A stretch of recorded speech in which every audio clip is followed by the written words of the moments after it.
Nous avons plein de militaires que nous n'envoyons que vers les zones des opérations. Qu'allons-nous faire quand nous allons désexercer? Comment est-ce que notre programme va aborder cette question-là quand on se retrouve au niveau où des acteurs politiques, des représentants du peuple ont des groupes armés? Dans la mesure où, à travers les opérations de désarmement et de démobilisation notamment, ils concourent aux efforts de paix, de sécurité et de stabilisation. Comment vous pouvez parler d'un programme décentralisé qui n'a pas d'ancrage institutionnel au niveau de la base? Alors, je voudrais savoir, dans ce programme, quelle est la place des agents de sécurité? La décentralisation ne devrait pas apparaître comme une déconnexion par rapport à la structure nationale.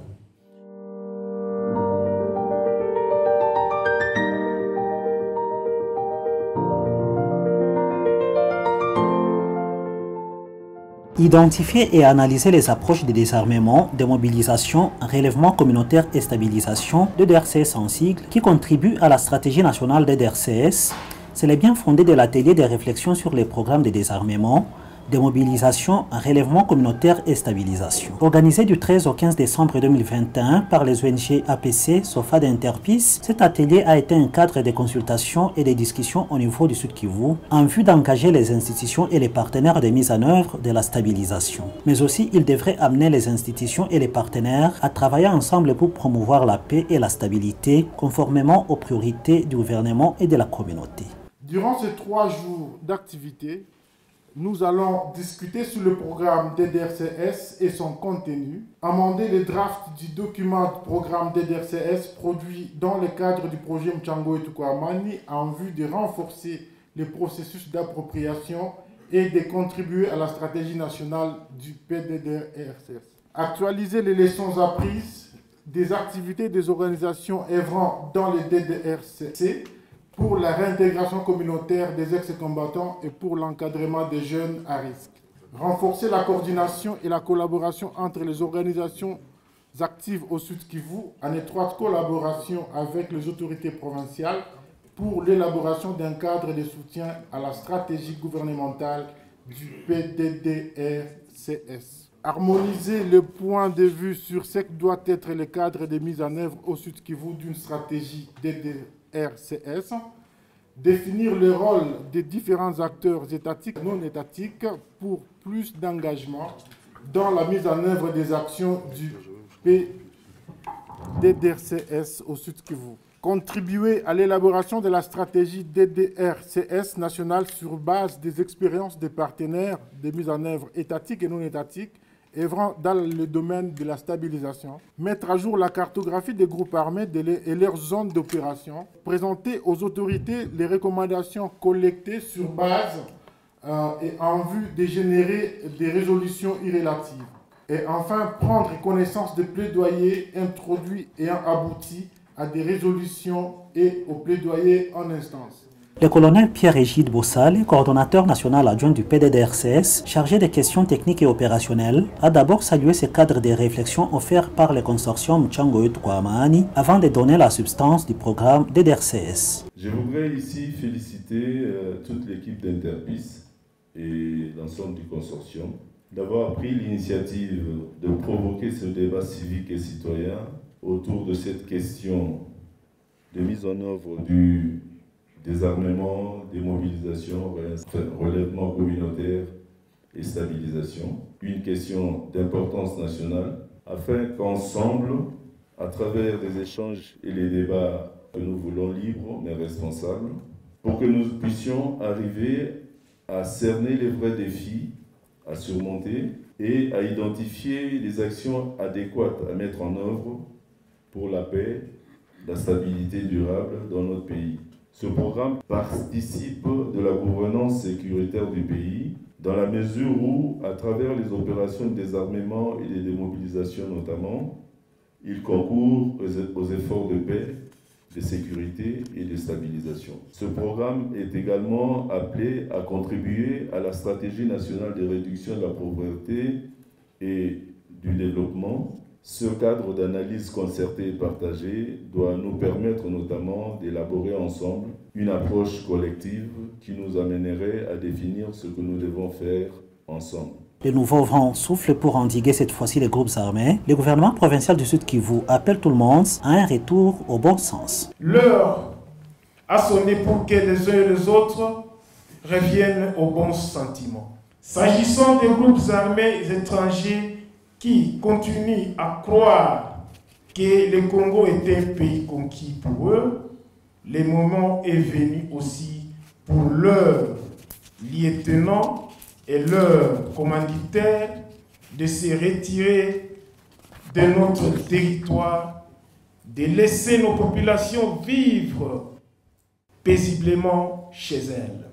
Dans les cas contraires, toutes les dispositions sont désormais prises pour anéantir tous ces groupes déstabilisateurs de notre cher et beau pays. C'est donc ici le temps de rassurer nos compatriotes en province, notamment ceux de Fizi, Mwenga, Kale, Chabonde et partout ailleurs, où les bruits de bottes continuent à se faire entendre et où les coupeurs de route continuent à se livrer à des pires exactions. C'est donc en réponse à leurs messages pathétiques et à leurs appels à la paix que nous sommes réunis dans ce beau cadre à Bukavu en ce moment précis. Puisqu'il s'agissait pour la province du Sud Kivu de donner sa contribution à la stratégie nationale de désarmement, démobilisation, relèvement communautaire et stabilisation, une ébauche provinciale issue des consultations communautaires sur les désarmements, démobilisation et réinsertion à base communautaire a été présentée aux institutions et partenaires. Elle a été produite par le consortium des ONG APC, SOFAD et Interpeace dans le cadre du projet Mchango Wetu kwa Amani. Le projet Mchango Wetu kwa Amani. Les contributions de ce projet, c'est 4 principaux axes, même 5 d'ailleurs, ce que j'ai élaboré là-bas. Nous avons d'abord les expériences et expertises dans la démobilisation à base communautaire. Il y a la conception même de l'approche communautaire. Également, la cartographie des groupes armés. Mais il y a aussi la mobilisation des acteurs que vous êtes, pour essayer de comprendre ensemble qu'est-ce que l'on fait, comment on évolue et qu'est-ce qu'on devrait faire, comment poser les pieds pour ne pas tomber. Et enfin, l'élaboration de la stratégie provinciale PDDRCS. Permettez-moi, sans avoir le mandat, de nous demander d'applaudir APC, s'il vous plaît. C'est parce que nous sommes le seul pays au monde, pour ceux qui peuvent voyager, qui ont suivi les dynamiques, les internationaux sont ici, où on peut voir une organisation non étatique arriver à dérouler une pareille initiative du niveau des recherches d'abord, la capitalisation des intelligences, du niveau de la mise en œuvre sur terrain des actions, capables de s'inscrire dans le temps et de devenir un vivier que dans un grand forum comme ça sont intelligibles et font l'unanimité. Donc, c'était un coup de cœur que j'ai fait, comprenez-moi. Mais permettez-moi de rentrer sur la question des équilibres. Parce que tout se jouera à ce niveau-là. Si les équilibres communautaires et les arbitrages nécessaires ne sont pas bien faits, je suis sûr que nous allons dérouler encore un grand projet de beaucoup de millions qui risqueront de créer des conflits intra- et intercommunautaires. On doit en tenir 3 éléments. On doit échanger sur la confiance qui sera triadique. Le président, la coordination avec Tommy Tambwe et ce que vous cherchez à connaître, c'est que la communauté. Deuxième, c'est la sensibilisation. Troisième, je pense qu'on a parlé ici de la décentralisation. Il semblerait que la plupart des jeunes qui adhèrent dans les groupes armés proviennent des familles pauvres. Je trouve qu'il est important de proposer un pilier relatif à l'accroissement économique des familles ou des ménages des anciens combattants. Les deux DERS ne concernent pas les groupes armés étrangers. Mais entre-temps, certains groupes armés étrangers sont en train de recruter nos enfants, nos jeunes gens. Je ne sais pas comment est-ce que ça se passera. Quand nous voyons tous les seigneurs de guerre sont soit des anciens militaires, soit des anciens policiers. Alors, je voudrais savoir, dans ce programme, quelle est la place des agents de sécurité. Notre présentation d'hier, à travers le pilier 3, restauration de l'autorité de l'État et sécurité, point 1, du moins segment 6, désarmement des ex-combattants nationaux et des combattants étrangers. Segment 9, réinsertion et déradicalisation des combattants étrangers. Vous voyez bien qu'ils occupent une très très bonne place dans la mécanique de désarmement et démobilisation. Une autre précision. Nous avons parlé ici de la stratégie provinciale. Alors, retenez une chose, c'est qu'il y a la stratégie nationale. Et on voit mal comment on aurait une stratégie provinciale alors qu'il existe une stratégie nationale. Les provinces, les coordinations provinciales devront s'inspirer de la stratégie nationale pour avoir de plans opérationnels. Le plan opérationnel pourrait s'adapter à la stratégie nationale et ils devront partir des contextes spécifiques. C'est une stratégie nationale qui est en train d'être élaborée. Je voulais comprendre en quoi, comment les différentes interventions ici qui ont émergé dans les différents groupes vont être intégrées et comment est-ce qu'il y aura d'autres consultations qui vont être faites dans d'autres provinces pour que la stratégie soit nationale. Est-ce qu'en réalité, ce programme est décentralisé?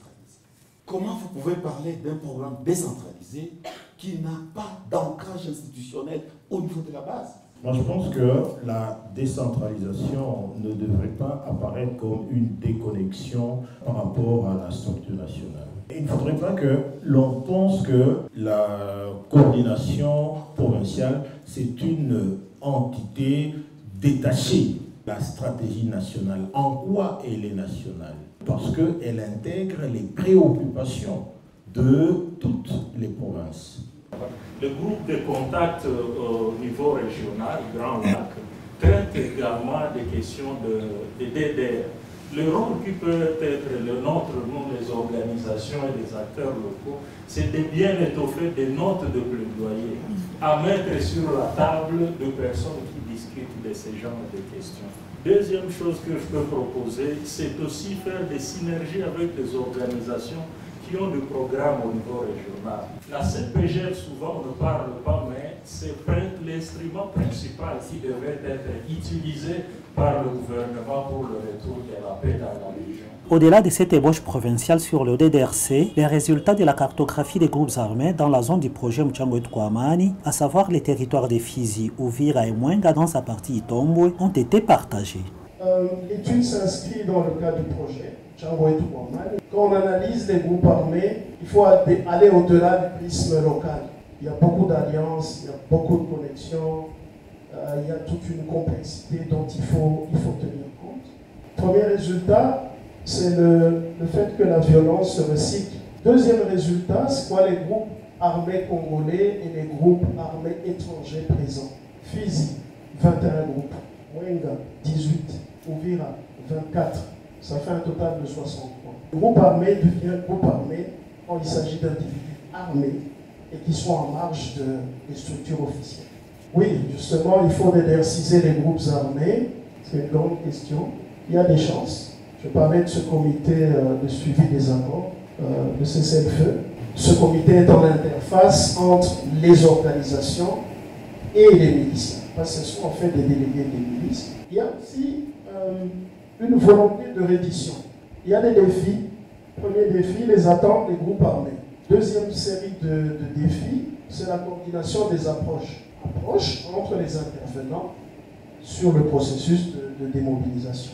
Troisième défi, j'en ai déjà parlé, c'est les groupes armés étrangers. Qu'est-ce qu'on en fait? Et enfin, moi, je pose une question à qui appartient le DDRCS. On va désertiser, parfaitement d'accord, mais nous avons peu de militaires que nous n'envoyons que vers les zones des opérations. Qu'allons-nous faire quand nous allons désertiser? La volonté de reddition. Je voudrais savoir qu'est-ce qui bloque pour que les groupes armés ne se rendent pas. Comment est-ce que notre programme va aborder cette question-là quand on se retrouve au niveau où des acteurs politiques, des représentants du peuple ont des groupes armés? Au-delà des considérations théoriques, considérons aussi des aspects pratiques. Plusieurs tentatives ont été réalisées pour obtenir la solution et elles se sont limitées quelque part. Il convient que nous puissions faire ce diagnostic-là aussi en vue de bien répondre à la dernière question, qu'est-ce qui bloque? Et le premier défi, vous avez mentionné les attentes de groupes armés congolais. J'aimerais bien un peu, si vous pouvez nous préciser un peu plus. Non je n'ai pas entendu dans le facteur où vous avez placé l'apologie des seigneurs de guerre, je n'ai pas entendu la gratification. Il ne faut pas qu'on donne l'impression de faire l'apologie des groupes armés. Mais volonté de reddition, qu'est-ce qui bloque? Ce qui bloque, je crois, c'est le fait que l'accompagnement n'a pas suivi. Donc, comment on aborde ces questions de pouvoir? C'est très important. Donc, le pouvoir est un élément central sur lequel la stratégie devra réfléchir. Les attentes, il y en a beaucoup. C'est vraiment des attentes en termes de dividendes pour la paix. C'est notamment, OK, où est-ce qu'on va nous démobiliser? Ma question là, à qui appartient le DDRC? C'est pour ça que je pose cette question-là. En tout cas, les images et les témoignages qui ont été publiés rendent compte de la délicatesse de ce processus. J'ai noté personnellement, à travers ces témoignages, ces reportages, les défis liés notamment à la faiblesse de l'État, qui, à mon avis, constitue la vraie raison de l'existence et de la survivance des groupes armés. L'État a souvent été absent, en tout cas dans les zones où nous déplorons la recrudescence de groupes armés, pour répondre notamment aux problèmes fonciers, aux problèmes de succession sur le plan du pouvoir traditionnel, l'identification des différents groupes sociaux. La réponse pour certains, c'était de prendre les armes et de pouvoir faire entendre la voix par cette voie de violence. Et heureusement que le chef de l'État a eu la justesse et la pertinence de remonter des expériences qui ont été tentées ici au Sud Kivu et au Nord Kivu en termes de désarmement, démobilisation et réinsertion communautaire pour répondre notamment aux faiblesses des expériences précédentes. Aujourd'hui, en tout cas, l'approche du DDR est essentiellement collective et communautaire. Il y a un mécanisme qui pratiquement permettra aux structures locales d'être associées aux études du projet, à la conception du projet, à la planification. Et il est demandé que cette communauté soit informée sur le montant à injecter.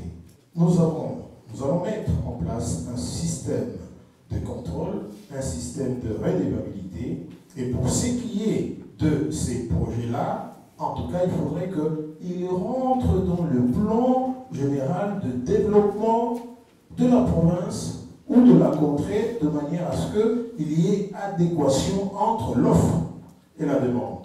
Ce projet ici, c'est une solution à tel groupe. Et là, la communauté est associée depuis les recherches jusqu'à la mise en œuvre.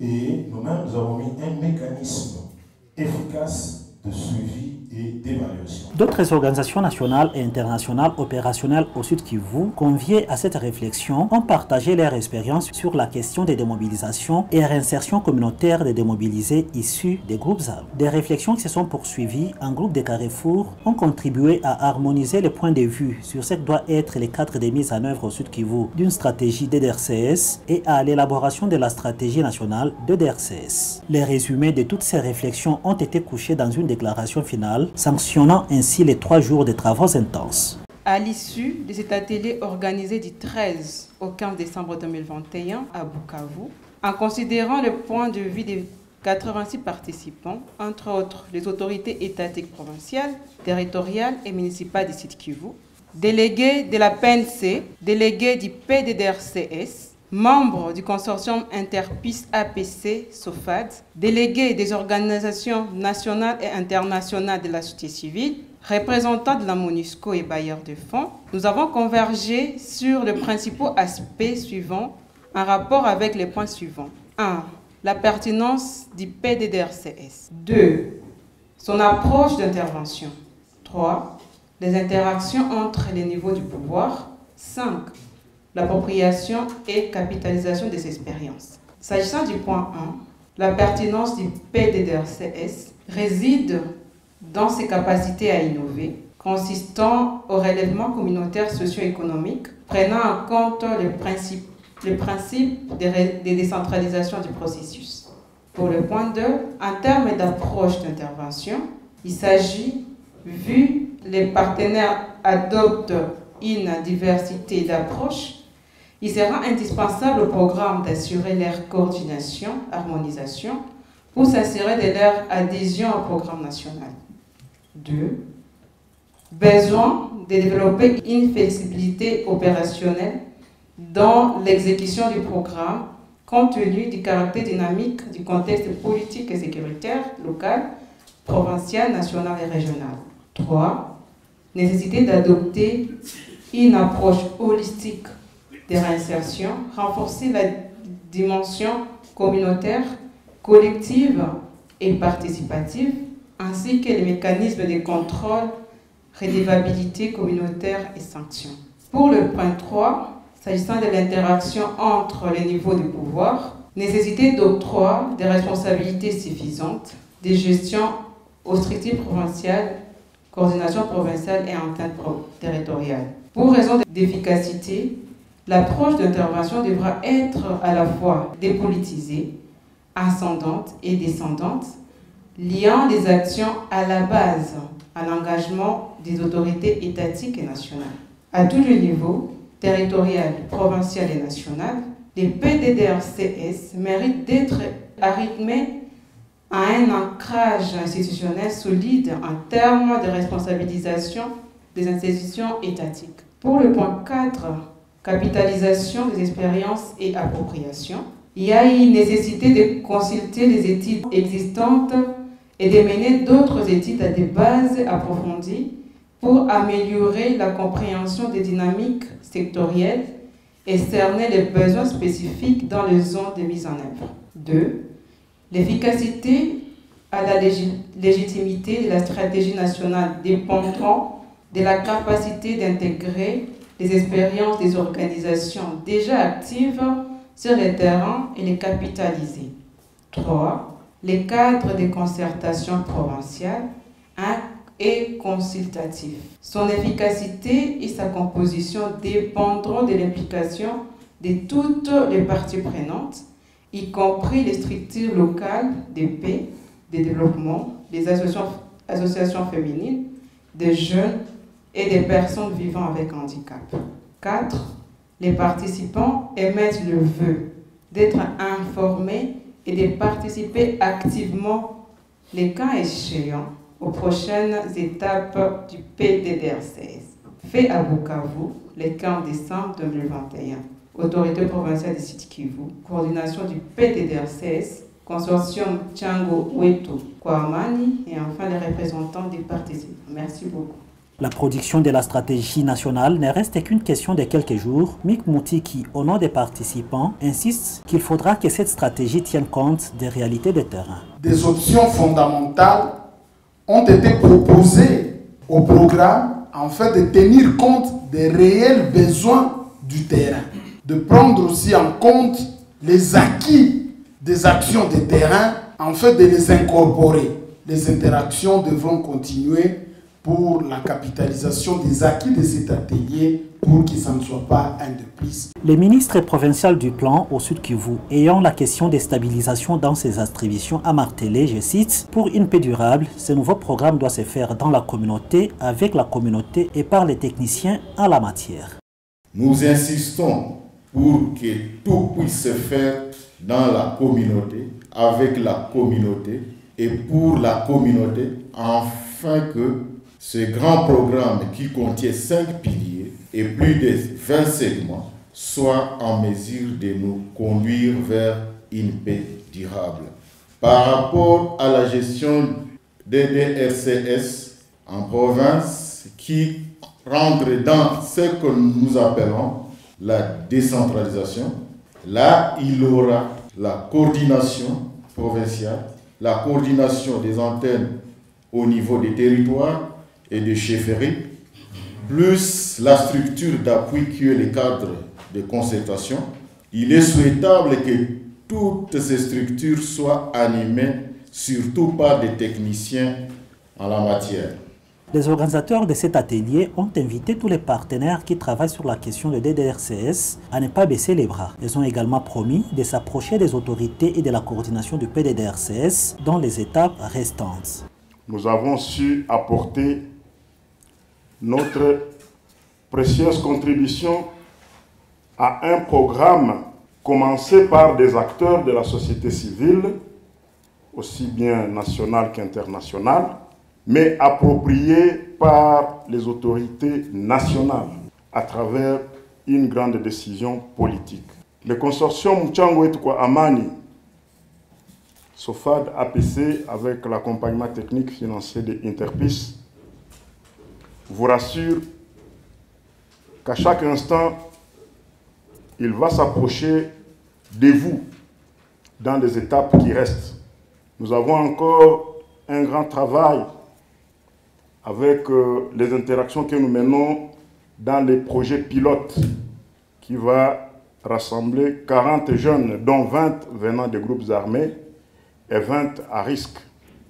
Cette fois, ça sera dans la cité de Kiliba, pour essayer de travailler maintenant pour tester le RCS de la faim. Comment cela fait participer la communauté, comment la communauté elle-même analyse les opportunités socio-économiques en face et comment elle interagit aussi avec d'autres opportunités comme des grandes entreprises et ici la sucrerie du Kivu pour dégager des expériences susceptibles d'être proposées aux autorités au niveau provincial, au niveau national, pour y calquer le modèle de ce que peuvent être des grands projets dont on a discuté les 3 jours durant. J'en appelle à tous les partenaires organisations nationales, à tous les partenaires internationaux qui renforcent les organisations nationales pour qu'elles prennent graduellement la destinée de cette nation aux côtés des preneurs de décisions, que nous travaillions encore davantage et que nous puissions nous approprier les résultats et l'ensemble des outils que nous avons produits ces 3 jours d'interaction.